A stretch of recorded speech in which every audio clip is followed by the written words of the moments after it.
أعوذ بالله من الشيطان الرجيم بسم الله الرحمن الرحيم لا تدركه الأبصار وهو يدرك الأبصار وهو اللطيف الخبير قد جاءكم بصائر من ربكم فمن أبصر فلنفسه ومن عمي فعليها وما أنا عليكم بحفيظ وكذلك نصرف الآيات وليقولوا درست ولنبينه لقوم يعلمون اتبع ما أوحي إليك من ربك لا إله إلا هو وأعرض عن المشركين ولو شاء الله ما أشركوا وما جعلناك عليهم حفيظا وما أنت عليهم بوكيل صدق الله العظيم رب اشرح لي صدري ويسر لي أمري واحلل عقدة من لساني يفقه قولي رب زدني علما سبحانك لا علم لنا إلا ما علمتنا إنك أنت العليم الحكيم سورة الأنعام ومسپارا آیات نمبر 103 لا تدركه الأبصار نشی را ګیرولی هغه لره الابصارو د هیچا نظرونه لا تدرکه الابصارو نشی را ګیرولی هغه لره یعنی الله پاک لره الابصارو د هیچا نظرونه وهو يدرك الابصار او هغه یعنی الله را ګیرولی شي احاطه کولی شي الابصار د خاوندانو د نظرونو د خاوندانو د سترګو وهو اللطيف الخبير او هغه باریک بین او خبردار دی لا تدركه الابصار نو ابصار دا د بصور جمع ده معنی د نظر د لیدلو قوت ابصار دا د بصور جمع ده او دا لیدلو ته ویلی شي د لیدلو قوت ته ویلی شي نظر ته ویلی شي دویم د ادراک نو د ادراک یو معنی موندل دی مونږ دا سیز مونږ اوموندو دویم معنی نیول دی یو سیز نیول نو نیول ته هم ادراک ویلی شي او دریم معنی د احاطه کول یو سیز ټول راګیرول یو سیز احاطه کول نو دې ته چې کوم دی د ادراک یو معنی موندل شو دویمه معنی نیول شو او دریمه معنی احاطه کول شو یو سیز راګیرول شو ابن عباس رضی الله عنه فرمایي چې دلته کې د دې معنی د ادراک معنی دا موندل او نیول نه دي بلکې دلته کې د ادراک معنی دا راګیرول دي احاطه کول دي نو معنی به دلته کې دا شي چې لا تدرکه الابصار نشي راګیرولی الله پاک لره یعنی د الله پاک احاطه نشي کولی الابصار د هیچا نظرونه د ټولو خلقو نظرونه د الله رب العزت د ذات احاطه نشي کولی الله رب العزت په دنیا کې لیدلی نشي وهو يدرك الابصار او الله پاک جل شانه يدرك الابصار يدرك احاطه کوي الابصار د ټولو خاوندانو د سترګو څومره سترګو والا سيزونه چې دي د هغې ټولو نظرونه د الله پاک ویني او په یو ټایم کې دا ټول لیدلی شي ابو سعید خدری رضی الله عنه فرمایي چې د آخر د حضرت آدم علیه السلام نه راواخلي چې تر اوسه پورې څومره انسانان پیدا کیږي او کم پیدا شوي دي او کم به تر قیامته پورې پیدا کیږي دغه رنګې جنات دغه رنګې ملایکې دغه رنګې ټول حیوانات او دا ټول په یو قطار کې ادرولی شي نو د الله پاک جل شانه د نظر او د الله پاک د لیدلو دغه د ذات احاطه نشي کولی یعنی الله پاک نشي لیدلی نو لا تدرکه الابصار نشی راګیرولی الله پاک لرا یعنی نشی لیدلی الله پاک لرا الابصار د هیڅ چا نظرونه د ټول چا ته چې الله پاک سترګې ورکړي دي د لیدلو قوت یې ورته ورکړلی نو دی الله نشي لیدلی او الله دا ټول سترګو والا لیدلی شي. نو دلته کې د رؤیت د باری تعالی مسله عمراله چې الله پاک جل شانه دیدار به کیږي او کو به نه کیږي. دنیا کې کیږي چې تشوي دی چې د الله پاک دیدار کړی دی او کو نه دی کړی. نو د ټول اهل سنت والجماعت داغي عقیده دا ده چې په دنیا کې د الله پاک جل شانه دیدار دا ممکن دی خدا مشکل دی سو کولی نشي نه چا کړی دی. ځکه حضرت موسی علیه السلام سوال کی رب ارینی الله پاک ما تخپل زیارت او خپل دیدار وکا. الله جل شانه تو فرمایل لن ترانی ته بالکل ته هرگز شکم نه مانی شری دلی. د موسی علیه السلام غوند جلیل القدر پیغمبر دا د الله پاک د لیدلو طاقت نه لري نو عام انسانان او پیریان بس د الله د لیدلو طاقت ولري. نو دنیا کې څوک د الله پاک جل شانه د ذات دغه دیدار نشي کولی. الله څوک نشي لیدلی په دنیا کې. خو دلته کې د دې نه سوال پیدا کیږي چې ممکن دی ځکه چې پیغمبران د ناممکناتو دغه سوالات نه کی. نو پیغمبر چې سوال کو چې رب ارینی الله ما تخپل زیارت وکړو زیارت ممکن دی خو مشکل دی سمانا څوک لیدلی نشي ممکن دی چې الله وکي خو څوک کولی نشي مشکل دی. دا طاقت په انسان کې نشته دی چې د الله پاک جل شانه تجلیات برداشت کی. نو دنیا کې نه کیږي. البته د آخرت په اعتبار سره نو د ټول اهل سنت والجماعت عقیده ده چې د الله جل جلاله دیدار په جنت کې کیږي په قیامت کې به کیږي. خوارجو هغه وی چې د الله جل جلاله دیدار دا به بالکل نه کیږي نه دنیا کې نه آخرت کې. موږ ورته غلطه ده قرآن نم ثابت دی او د غرنګ د نبی علیه السلام د متواتر احادیث نه ثابت دي چې د الله جل جلاله دیدار بکیږي. د غرنګ د اجماع د امت نه ثابت ده چې د الله جل شانه دیدار بکیږي خو دنیا کې نه آخرت کې. دنیا کې څوک الله نشي لیدلی. البته کو څوک دا وی چې رسول الله صلی الله علیه وسلم د معراج په شپه باندې الله پاک جل جلاله سره دیدار کړی دی الله سره ملاقات کړی دی. نو پای کوم اختلاف دی. حضرت عائشہ رضی الله عنها او حضرت ابن مسعود رضی الله عنه حضرت ابو هريره رضی الله عنه دی فرمایي چې نبی علیه السلام برتل دی خود الله پاک رؤیت ورته نه دی حاصل شوی الله نه دی لیدلی. او دغه رنګ ابن عباس رضی الله عنه حضرت انس رضی الله عنه او حسن بصری رحمه الله دی فرمایي چې نبی علیه السلام د معراج په شپه باندې د الله سره دیدار کړی دی الله لیدلی دی. نو الله کو لیدلی هم وی نبی علیه السلام په خپل سترګو مبارکو نو هغه په دنیا کې نه دی ځکه چې د دنیا دا جهان دا د اسمانونو نه کوم دی حسابيږي د اسمانونو نه بر دا بیا د آخرت مقام حسابيږي دا د آخرت جهان حسابيږي دا بیا دنیا نه حسابيږي. نو نبی علیه السلام دنیا کې د الله دیدار نه دی کړی په شپه د معراج کې کړی دی خو هغه جنتونه هم لیدلي دي دوزخونه هم لیدلي دي نو هغه د دنیا مقام نه بلکې د اسمانونو نه بر او د اسمانونو نه بر د آخرت مقام دا شروع کیږي. نو ټول اهل سنت والجماعت وی چې الله پاک جل جلاله په دنیا کې خوشاته دیدار نه کوي ځکه دنیا کې د انسان په سترګو کې هغه طاقت الله نه دی کې خودلی چې دی الله ویني او برداشت. یو تجلی چې حضرت موسی علیه السلام ته په کوه تور باندې وګرځوله نو هغه غر چې کوم دی ریزې شو هغه برداشت نه کړ. موسی علیه السلام بهوش شو چې موسی علیه السلام نشي په برداشت کولی نو به څه برداشت کو. نو دنیا کې د الله دیدار دا مشکل دی د څوک نشي کولی. البته آخرت کې به الله جل جلاله خپل دیدار خلکو ته کوي مسلمانانو ته کوي. قرآن مجید نم ثابت دی وجوه یومئذ ناظره په هغه ورځ باندې به ډېر مخونه تر او تازه وي الله ته به ګوري الله دیدار به کوي. قیامت په ورځ به ډېر مخونه داسې وي چې دا به تر او تازه وي او خپل رب ته به ګوري خپل الله ته به ګوري د الله دیدار به کوي.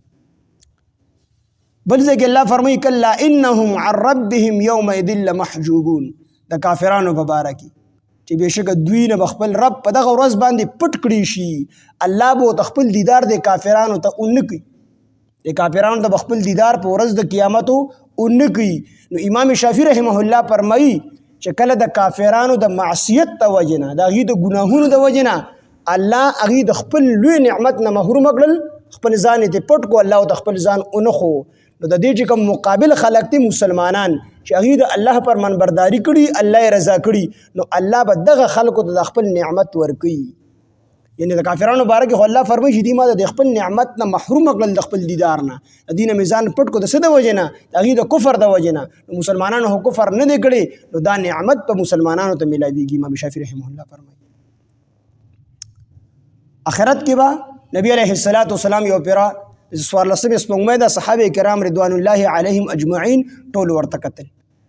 نبی علیه السلام ورته وفرمایل څنګه چې تاسو د 14 د سپوږمۍ د ټول په یو میچ باندې ګورئ او چاته صدقت او مشقت نه محسوسیږي او تاسو ته د سپوږمۍ عیانا ښکاري، نو دک شانو په جنت کې الله رب العزت تاسو ته عیانا ښکاري او تاسو به د الله په دیدار کې څه قسم مشقت نه محسوسوي، هر سړي ته به الله رب العزت ښکاري.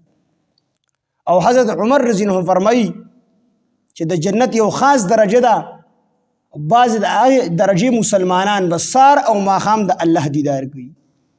او جنت کې به الله رب العزت مسلمانانو ته وفرمایي جنتیانو ته چې تاسو څه غوښتل هغه مې درکړو، ستاسو څه بل څه خواهش ته دی؟ مسلمانان به یا الله پاکه تا مونږ د جهنم نه خلاص کړو، د هغې نه دې راته نجات راکړو، جنت ته دې راوستو، قسم قسم نعمتونه دې راله کړل، بل به کوم نعمت چې ته به موږ له راکړي. فوراً به الله جل جلاله د خپل ذات مبارک نه فردي لري کړي. او چې کله مسلمانان ورته وګوري نو دا به د ټولو نه لوی خوشحالي په جنت کې. بعضې مسلمانان به دا ارزو کړي چې الله پاک زموږ د جنت کې تا موږ له څومره نعمتونه راکړي دا ټول واخله، خو یو پیر بیا موږ ته دیدار وکړه. نو د هر سړي د اعمالو مناسب به الله دیدار کړي. د عامو مسلمانانو هغې ته به د جمعې په ورځ الله خپل دیدار کوي. د هر سړي به خپلې خپلې صوفې خپلې کورسۍ وي، څوک به د نور په کورسو صوفو باندې ناست وي، څوک په د سرو زرو په هغې، څوک د سپینو زرو په هغې، او د الله دیدار له به ځي. او چې کله د الله دیدار وکړي دغه مسلمانان واپس راځي، دوی به ډېر زیات ښکلي شي، ډېر بهترین او ډېر شکلونه به ډېر زیات ښکلي شي چې کور ته راشي بیبیانې به د هغې نه زیاتې ښکلي شي. نو دا ټول خلک به د الله جل شانه دیدار کوي، جنت کې به کوي، قیامت کې به کوي. دنیا کې نشي کولی، دنیا کې هغه طاقت او قوت د انسان په دماغو کې په سترګو کې الله نه دی اچولی چې دی به الله وویني. قیامت کې او په جنت کې به ورله الله رب العزت دا قوت او طاقت به کې ورواچي، دی به د الله دیدار کولی شي. البته د الله رب العزت د ذات احاطه دا به چې کوم دی نشي کولی. مطلب د الله ذات ټول به نشي راګیرولی، بس الله به د خپل دیدار وکړي، خو ټول ذات د الله رب العزت هغه څوک نشي راګیرولی، ځکه د الله رب العزت ذات دا لا محدود دی او د انسان ذهن دا محدود دی. نو لا محدود چیز او دغه رنګ د انسان نظر دا محدود دی، د الله ذات لا محدود دی. نو لا محدود چیزو هغه په محدود چیز کې نه راځي. نو د الله ټول ذات هغې احاطه نشي کولی، البته الله رب العزت به د خپل دیدار د خپل شان لایقه مطابق دا په قیامت کې هم کوي او په جنت کې به ورته هم کوي. نو دا د رؤیت د باری تعالی مسله وه. لا تدرکه الابصار، نشي راګیرولی هغه لره، نشي احاطه کولی هغه لره، یعنې الله پاک لره الابصارو د هیڅ چا نظرونه، وهو یدرک الابصار، او هغه الله احاطه کوي الابصاره د ټولو خاوندانو د سترګو، څومره چې د سترګو خاوندان دي دغه ټولو د نظرونو احاطه الله پاک جل شانه کولی شي. وهو اللطیف الخبیر، او هغه باریک بین دی، الخبیر او خبردار دی. الله رب العزت نه هیڅ چیز په مخ ته ځمکه باندې دا پناه نه دی. د کائنات ذره ذره دا د الله رب العزت نه فنا نه ده، د کائنات ذره ذره الله ته ښکاري، الله د خپل شان مطابق ویني. نو دا د الله یو خاص صفت دی. یو صفت دا دی چې الله هیڅوک نشي لیدلی دنیا کې، الله هیڅوک نشي لیدلی، داسې بل یو څیز نشته هغه هیڅوک نشي لیدلی. او الله ټول خلق لیدلی شي، ټولو نظرونو والا، د کائنات په ذره ذره باندې الله پاک خبر هم دی او الله پاک لیدلی هم شي. نو دا د الله خاص صفتونه دی، په دې کې سره مخلوقو شریک نشته. داسې دنیا کې نه مخکې پیدا شوی دی نه به وروسته څوک پیدا شي چې هغه د کائنات ذره ذره ښکاري. وهو اللطیف الخبیر او هغه باریک بین دی الخبیر او خبردار دی. قد جاءکم په تحقیق سره راغلی دی تاسو ته بصائر ذرائع د حق معلومولو من ربکم ستاسو د رب د طرفنا. ذرائع د حق معلومولو، بصائر دا د بصیرتن بصیرت چې ورته ویلی شي، دانشمندی پوها دا د هغې نه دی، نو دا د هغې جمع ده.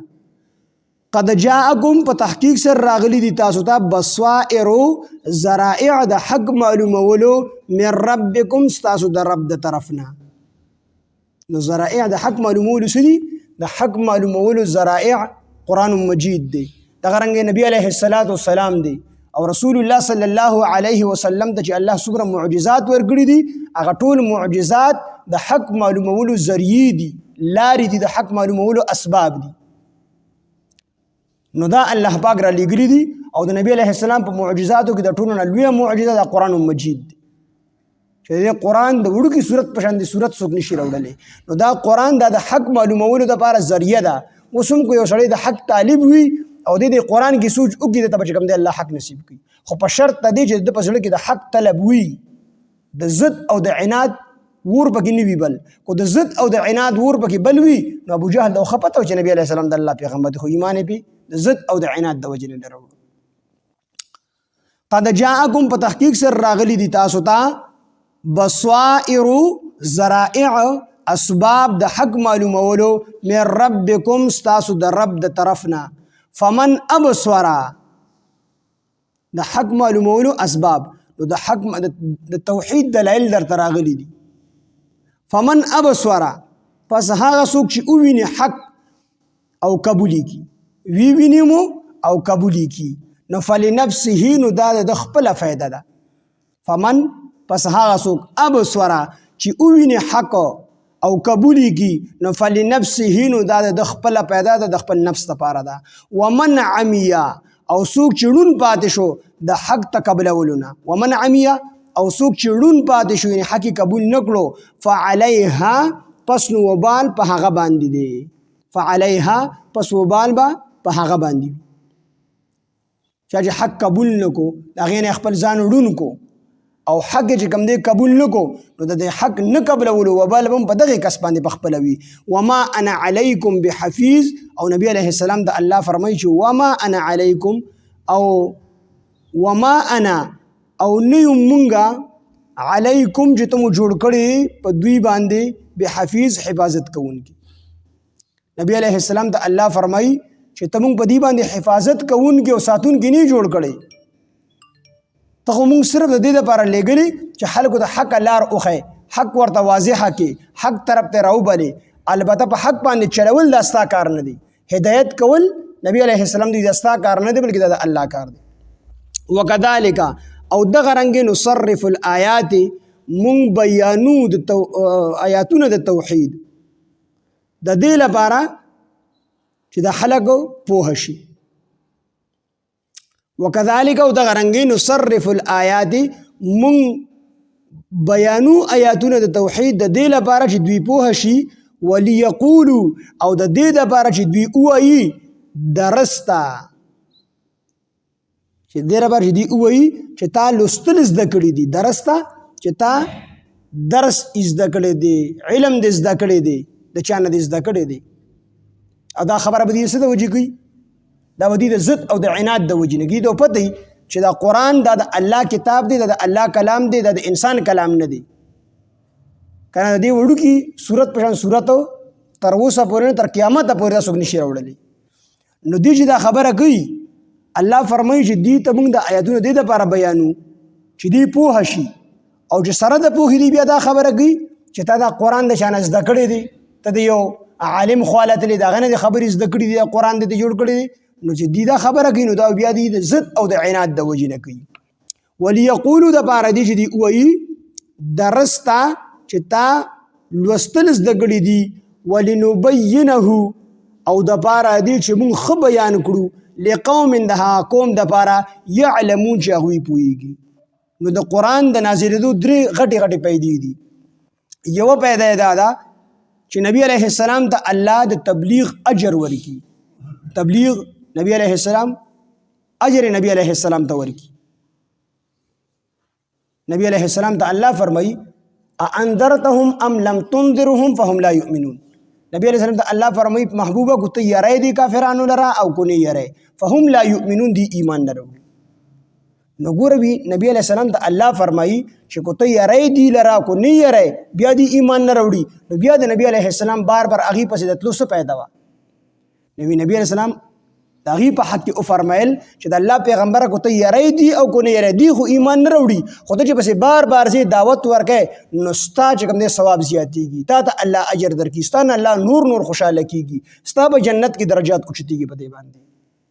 نو د نبي اسلام بار بار تګ په دې سره د نبی علیه السلام درجات اوچتېدل. نبی علیه السلام ته الله اجر ورکړه. هغوی کو ایمان راوړي او کو نه راوړي پیغمبر باندې دا نشته چې سړی به خامخا په زور باندې مسلمان. د پیغمبر کار دا دی چې حق رسول په حق باندې خلک پوهه کول هغه هر پیغمبر خپل ډیوټي صحیح طریقې سره کړې ده. البته چې ایمان راوړی دی چا نه دی راوړی نو هدایت کول نه کول دا د الله کار دی. نو قرآن یو پیدا دادا چې نبی علیه السلام ته د قرآن د رسولو د تبلیغ اجر میلو شي. دویمه پیدا دادا چې په منکرینو زیات جرم قیم شي. په منکرینو زیات جرم پیغمبر ورته راشي معجزات ورته وحي قرآن ورته راوړو او د هغې باوجود هغې ښه پوهه شو بیا یې ایمان را نه وړو. دوی په ورځ د قیامت بیا دا عذر الله ته نشي کولی چې الله پاکه موږ ته څوک نه راغلي موږ چا نه ویرولې نو په هغې باندې حجت تام شي په منکرینو باندې. او درېیمه پیدا دا د قرآن د نازلېدو چې د حق طالبانو ته حق ښه واضح شي. د حق چې کوم طالبانی او څوک د حق قبلولو نیت یې کړي چې زه په حق لاره باندې ځمه نو هغې ته الله د دې قرآن د وجې نه حق ښه واضحه کو ښې ورته ظاهره کو حق. نو درې پیدا شو. ډومبی دا چې نبی علیه السلام ته او دغه رنګې څوک چې قرآن خوري دې ته الله اجر ورکړي.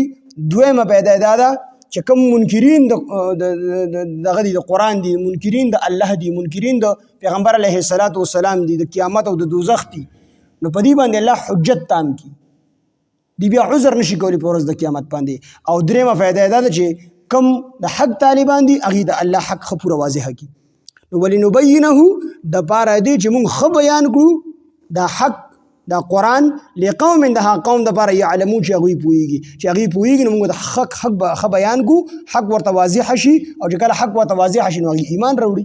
اتبع ته اتباع کوه ما د هغه څه اوحی چې وحی کولی شي الیک تا طرف ته من ربک ستا د رب د طرف نه لا اله الا هو لا اله نشته دی بل معبود الا هو سوا د هغه نه یعنې سوا د الله نه واعرض او ته مخ واړوه عن المشرکین د مشرکانو نه ولو شاء الله کو چېرې غوښتلې الله تعالی ما اشرکو نو شرک به نه و کړي دي مشرکانو ما اشرکو دوی به شرک نه وي کړی وما جعلناک او مونږ نه یې ګرځولې ومونږ نه دي ګرځولې تا لره علیهم په دوی باندې حفیظا حفاظت کوونکې نگهبان ته مونږ په دوی باندې نگهبان نه ګرځولې وما انت او مونږ وما انت او نه یې ته علیهم په دوی باندې بوکیل ذمه دار ته نه په دوی باندې مونږ نگهبان ګرځولې او نه مو په دوی باندې ذمه دار ګرځولې ستا ذمه داري ده چې خامخا به دا کافران حق قبلي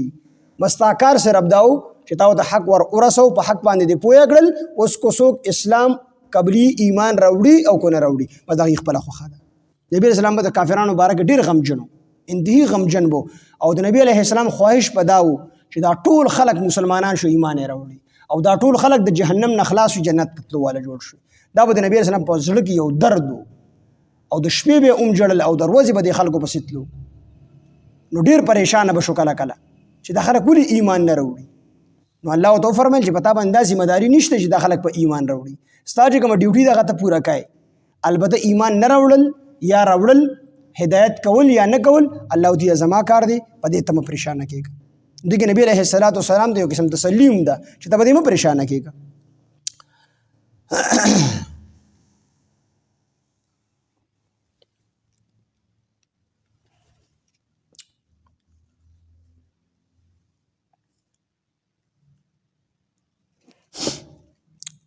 لا تدرکه الابصار او نشي احاطه نشي کولی الله پاک الابصار د هیڅ نظرونه وهو يدرك الابصار او الله احاطه کوي د ټولو خاوندانو د سترګو د ټولو خاوندانو د نظرونو، وهو اللطیف الخبیر او هغه باریک بین دی او خبردار دی.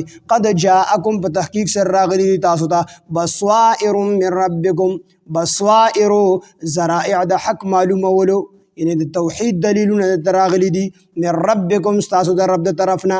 فمن ابصر پس هغه څوک چې وویني حق لره او قبول کی، فلنفسه نو دا د خپل فایده ده، دا د خپل نفس فایده ده. ومن عمی او څوک چې ډون پاتې شو د حق تقبلولونه، ومن عمی او څوک چې ډون پاتې شو یعنی حق قبول نکو، فعلیها پس وبال به په هغه وي، فعلیها پس د هغې وبال به فعلیها په هغه باندې وي. وما انا او نه یم زه علیکم په تاسو باندې حفیظ حفاظت کوونکی. وکذالک او دغه رنګ نصرف الآیات مونږ بیانو آیاتونه د توحید د دې دپاره چې دوی پوه شي، ولیقولو او دپاره دی چې دوی ووایي درسته تا لوستل زده کړي دي، ولنبینه او دپاره دی چې مونږ بیان کو، مونږ ښه بیان کو هغه حق لقوم د هغې قوم دپاره یعلمون چې هغوی پوهېږي. حق مونږ دې دپاره بیانو چې دا کم منکرین دي دی به خامخا ته دا خبره کوي چې تا دا قرآن د چا نه زده کړی دی، د ضد او د عناد د وجې نه وي، که نه پته به وي ورته چې دا د انسان کلام نه دی، خو دا به د ضد او د عناد د وجې دا خبره کوي. او بیا د دې دپاره مونږ دا دلیلونه بیانو او آیاتونه بیانو چې کوم د حق طالبان دي چې هغوی ته حق ښه واضح شي او حق قبول کی. وکذالک دغه رنګ نصرف الآیات مونږ بیانو آیاتونه د توحید، ولیقولو او دپاره دی چې دوی ووایي درسته چې تا لوستل زده کړي دي، ولنبینه او دپاره دی چې مونږ ښه بیان کو حق لقوم د هغه قوم دپاره یعلمون چې هغوی پوهېږي. اتبع ته اتباع کوه ما د هغه څه اوحیه چې وحي کولی شي الیک تا طرف ته من ربک ستا د رب د طرف نه، لا اله الا هو نشته د بل معبود سوا د الله نه، واعرض تمخ واړوه عن المشرکین د مشرکانو نه، ولو شاء الله کچرې غوښتلی الله تعالی ما اشرکو دوی به شرک نه وي کړی، وما جعلنا او مونږ نه ګرځولې کا تو علیهم په دوی باندې حفیظا حفاظت کوونکې، وما انت او نه تو علیهم په دوی باندې وکیل ذمہ دار. لا تدرکه الابصار احاطه نشي کولی هغه لره الله پاک لره الابصار د هیچ چا نظرونه، وهو یدرک الابصار او هغه یعنی الله احاطه کوي د ټولو سترګو د خاوندانو، وهو اللطیف الخبیر او هغه باریک بین دی او خبردار دی. قد جاءکم په تحقیق سره راغلی تاسو ته بصائر ذرایع د حق معلومولو یعنی دلیلونه د توحید من ربکم ستاسو د رب د طرف نه. فمن ابصر پس څوک چې وویني حق لره او قبول کړي فلنفسه نو دا د خپله فایده ده، ومن عمی او څوک چې ړوند پاتې شو یعنی حق یې قبول نه کړو فعلیها پس وبال به په هغه وي. وما انا او نه یم زه علیکم په تاسو باندې بحفیظ حفاظت کوونکي. وکذالک دغه رنګ نصرف مونږ بیانو الآیات آیاتونه د توحید، ولیقولو دپاره دی چې دوی ووایي درسته چې تا لوستل زده کړي دي، ولنبینه دپاره دی چې مونږ ښه بیان کو دا حق دا قرآن لقوم د هغه قوم دپاره یعلمون چې هغوی پوهېږي. اتبع ته اتباع کوه ما د هغه څه اوحیه چې وحي کولی شي الیک تا طرف ته من رب، اتبع ته اتباع کوه ما د هغه څه اوحیه چې وحي کړې شوې ده الیک تا طرف ته من ربک ستا د رب د طرف نه، لا اله الا هو نشته دی بل معبود سوا د هغه نه یعنی سوا د الله نه، واعرض ته مخ واړوه عن المشرکین د مشرکانو نه، ولو شاء الله کچرې غوښتلی الله تعالی ما اشرکو دوی به شرک نه وي کړی، وما جعلناک او مونږ نه ګرځولې ته علیهم په دوی باندې حفیظا حفاظت کوونکي، وما انت او نه تو علیهم په دوی باندې بوکیل ذمہ دار. سبحان الله بحمده سبحانك اللهم بحمدك نشهد ان لا اله الا انت نستغفرك ونتوب اليك. سبحان ربك رب العزة عما يصفون وسلام على المرسلين والحمد لله رب العالمين.